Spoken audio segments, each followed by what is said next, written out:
ఇటీవల విడుదలైన 10 ఫలితాల్లో మంచి మార్కులు సాధించినటువంటి మైనర్ బాలిక కుటుంబ కలహాలు, ఇతర కారణాలు కారణంగా ఆత్మహత్య చేసుకోవటం చాలా బాధాకరమన్నారు. ఆమె ఆత్మహత్యను టీడీపీ ప్రభుత్వంపై బురద జల్లడమే హేయమైన చర్య అని ఖండించారు లక్కిరెడ్డిపల్లి టీడీపీ నాయకులు. ఈ సందర్భంగా మాట్లాడుతూ రాయచోటి పట్టణ శివాలలోని మిట్ట వాండ్లపల్లిలో మైనర్ బాలిక ఆత్మహత్యను టీడీపీ ప్రభుత్వంపై బురద జల్లే విధంగా పోస్టులు పెట్టడం, ఆరోపించడం వెనుక వైసీపీ శ్రేణుల కుట్రే కారణమన్నారు.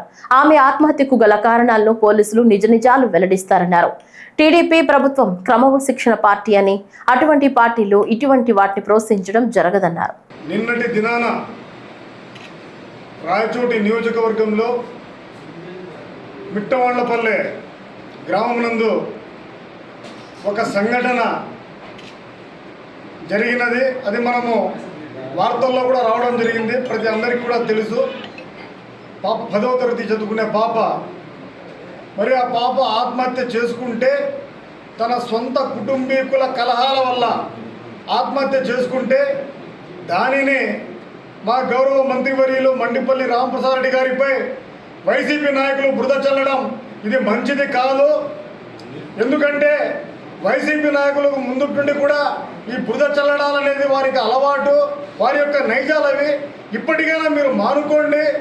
ఎందుకంటే సీఏ గారు అక్కడికి వెళ్ళి విచారించి వారు ప్రతి ఒక్కటి కూడా అక్కడ క్లియర్ కట్గా ఏమి అక్కడ జరిగిందన్నది పోలీసు వారు పూర్తిగా విచారించడం జరిగింది.